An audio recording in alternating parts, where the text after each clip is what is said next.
Yeah, man. So, what a way to finish my birthday. All I wanted for my birthday was to beat Jamaica, man. I literally put up my birthday for this, boy. But like, I didn't have to do nothing today. I literally said, man, I just focused on Trinidad and Tobago football for today, and tomorrow I'm gonna celebrate my birthday. For today, it's all about Trinidad and Tobago getting past Jamaica. But unfortunately, it doesn't come to fruition. Also, in other news, Curacao just defeated Bermuda 3-2 in Curacao. Now, that only doesn't just put us in third place because Curacao are in second place with 4 points, but it actually shows us that Bermuda is not a push around. We're going to have to work for the 3 points, or the 6 points, I should say. Because they just played Curacao in Curacao, scored 2 goals. And currently, as it stands, Trinidad and Tobago are the only team to not score a goal in these World Cup qualifiers. A lot to see. A lot to see. But for now, Jamaica 2, Trinidad and Tobago 0. Goals from Kadamatari, first time I hear about this brother, and John Russell, of course. Now, getting into the game, Jamaica showed the dominance.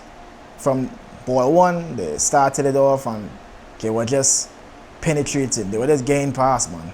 KC Palmer was doing what he wanted in the midfield, boy. I had to give a special shout out to KC Palmer, man. What a player. What a midfielder, boy. John Russell again doesn't be doing anything, but KC Palmer, man, that's it. That's the exclamation point for Jamaica, boy. Yeah, without him, I feel Jamaica gonna be what they need to be.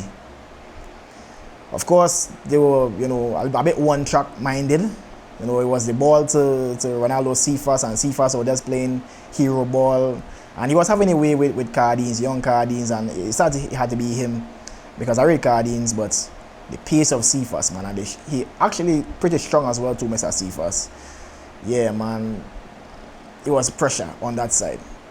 Yeah, at a point in time, I even forgot that Noah Powder was playing because nothing was coming on his side. However, Noah Powder actually, whenever the ball came over on his side, Noah Powder actually did the best. But, getting into the goals, matter of fact, I should get to the lack thereof. Unfortunately, my guy Levi Garcia, he scores a hat-trick of offsides. Hey, if you're laughing or crying, boy. He scores a hat-trick of offsides. Unlucky. The guy came in there on a mission, boy. He was literally having to create a lot too. Like he was damn near playing calm. He damn near was playing the attacking midfield, boy. He had to create for himself, and whenever the chance do come, when it is he was receiving on the receiving end, he was offside. Very fractional on the first one. Second one pretty clear, and of course the third one we didn't even need no VAR for that one. But overall, I would say a good performance from Levi, man. He actually came out there with an agenda to show people, because a lot of people have been calling for a head within the number 9 position. And I feel as though like he had a really good game today. And I'm not saying that because, that I'm a player, but he actually had a really good game today. Another guy who I really thought had a really good game, who actually surprised me, and Mr. Wayne Frederick Jr. or the second. I was not familiar with your game, boy. Listen, this guy is silky smooth, boy. He actually really surprised me today, boy, and he actually pretty smart. Now, compared to KC Palmer and, John Russell and them brothers there, Wayne Frederick is like a pin, a toothpick compared to them guys. But he was very smart in the duels. He wasn't going in to, on a physical note. He was more smart, tactful. When he was going for the second balls, he was waiting for them to control, to then nip it off of them and move quickly with the ball. I think his He control and passing was really good as well too. He did well to move the ball. Him also with Andrew Rampasad, very good. I think Andrew Rampasad showed levels as well today. It just, shameful that we end up conceding 2 goals on, some crazy stuff. we concede some crazy goals, if I be honest. The first one, and it comes on back to the we thought we fixed it. We thought it was fixed, but unfortunately, it swings back to being crazy once again in the back, man. I feel as though that first goal, Mr. Kobe Henry has to deal with that, boy. And he's somebody who I rate a lot. And he was showing his class in this game here. He had glimpses where he was showing class as well. But come on, man. You had to deal with that. You saw the header coming from a mile away. I feel as though like there was a miscommunication between him and Trinidad. I feel as though like he thought Trinidad was going to get it. And after he was already backing off. So he just ended up on the back foot whilst the brother Kadamateri just skips past him and scores. But that should never happen in a million years, boy. Ain't no way Marlene letting that happen. Ain't no matter of fact, I can even call some World Soca Warriors. Ain't no way Dennis Lawrence ain't that happen. Dennis Lawrence ain't letting that happen, boy. But yeah, man. Also, the second goal in particular, I feel as though that might have been offside. And I ain't talking about the part where, John Russell gets the back header from Kobe Henry. That part, they legit. I'm talking about the initial pass to Kaim Dixon. I feel as though like Kaim Dixon was offside. But I could be wrong. At the end of the day, no lines were drawn for Kaim Dixon. They were more focused on whether or not the header from Kobe Henry was deliberate or not. And I would say, I'll go out on a limb and say, yeah, fair enough. Smart play from John Russell. Yeah, and that's why every now and again, when it is they have set pieces, you might want somebody in an offside position just for them kind of occasions there to get a loose ball from a back pass or even an unconscious back pass. So yeah, it was smart from John Russell, or maybe even lazy, who knows.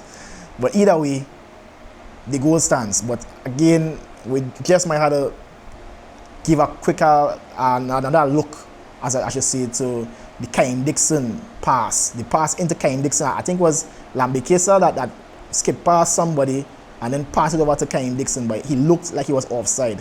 Then after Kaim Dixon cuts into the box and then chips it over. I'll put the dynamics on the screen for you guys to even see. Because again, to me, it looked like Kaim Dixon was offside. But either way, that ain't going to change the price of team Manchester. We lost 2 goals to 0. It wasn't 1 goal. The other goal will still stand. So we still have to take that L. But yeah, getting back up to the attack now. Dante Sealy was a bit anonymous. Him and Tyrese Spicer, man. Spicer, he got the energy, but we ain't seen enough, output in the attacking aspect. We ain't seen him skinning the defender as we saw him in the first few games. Them same with Dante Sealy. At that point in time, I forgot Dante Sealy was on the pitch. And that's no disrespect to them guys. I know them guys, they're trying their best, but it comes down back to the tactics. And I feel as though we're not getting enough from them guys, or we're not giving enough service to them guys, because they just be anonymous and they'll be caught up in situations where it is then being able to spread their wings and play freely like a Pegasus. They ain't getting to roam. You know what I'm saying? They just pretty much either they collect the ball with somebody on the back or something, and they're asking a lot from them. But it wouldn't take the blame from them. They still have to step up. They still have to find ways to get results. But unfortunately, it only was like Levi Garcia just playing ISO ball, and it come down to that as well too. Like the front three, they're basically playing ISO ball, man. And another thing too, and this might be the first time I'll be critical of Mr. Dwight York. I think Dwight York have been doing an amazing job. And I have been a pure advocate, despite how people have been talking about Dwight York. I have been a pure advocate for Dwight York in. A lot of people, they actually start the conversation whether or not Dwight York in or out. I am Dwight York in. But I feel today, I don't understand having Yates on the pitch to start, especially when we have an electrifying player like Nathaniel James. Point blank period, I generally don't understand that one. Nathaniel James played in the JPL. He knows about the Jamaicans. He knows about the Jamaican conditions. How is it Nathaniel James not playing, man? That one there was weird for me. Having Yates also, and initially it was listed as a 4-4-2, so Yates was on top. But then I feel as though when it is we were getting pressure, the Yates tucked in and we pushed back up Levi Garcia. But initially when we set up, it was a 4-4-2 and Yates was on top. So I was like, what? That was weird for me, but I generally don't understand that one. But I love the addition of Wayne Frederick II. Very good work. But yeah, man, that was crazy, boy. That was crazy. So yeah, this is the situation we're in right now. It was sad that we didn't have Kevin Molino and Daniel Phillips in this one. I feel as though if we had them guys there, it would have been a bit more entertaining, and it could even be more closer for Trinidad and Tobago. But unfortunately, them guys they got their yellow cards and they were out for suspension. But where do we go from here? That's the main question. That is the question that everybody wants to know. Where do we go from here, Trinidad and Tobago fans? It's going to be delusional to say that Jamaica are not in the driver's seat. They leave this international break with maximum points. And an amazing goal difference at that. Because all this time, we saw that Jamaica smack up Bermuda 4-0, thinking that Bermuda was just some puppet team.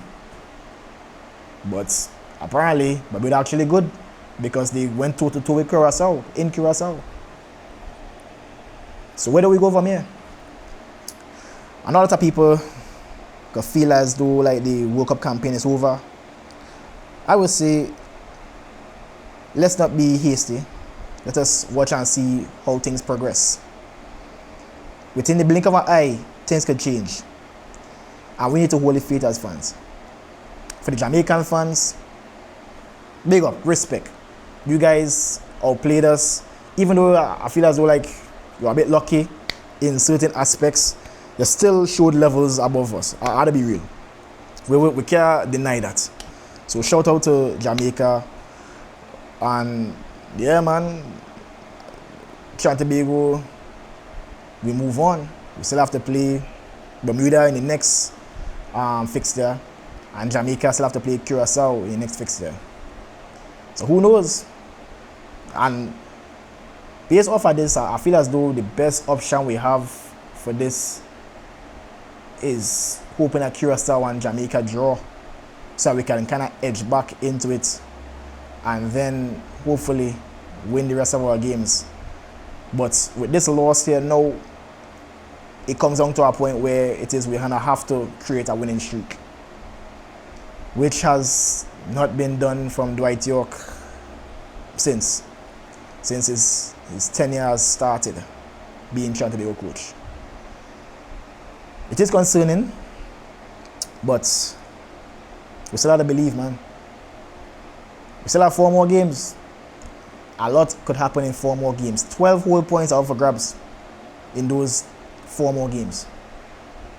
12 points will get you over the line, if I'm being honest. 12 points and 1-13, that will get you over the line. We just had to capitalize on it. And you see them last 2 home games, we had to take it by the scruff of the neck. But as for now, you see the game we play at Curacao and Bermuda away, we had to leave with something. According to Denzel Washington, we had to leave here with something. And I ain't talking about no draw. We don't have to get that automatic spot. We need 3 points. Sad state of affairs, especially for me on my birthday. I literally pour off my birthday for this, boy. Wow. I pour off my birthday, but wow, Jesus Christ, man.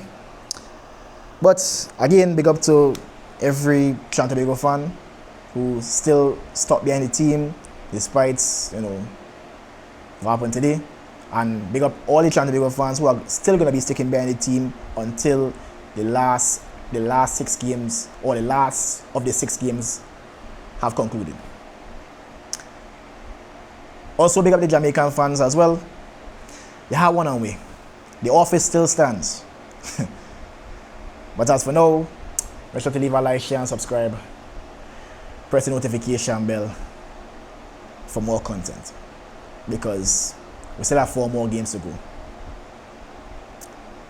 And it's not over till the fat lady sings. Peace up. God bless the Soca Warriors, man. We need it.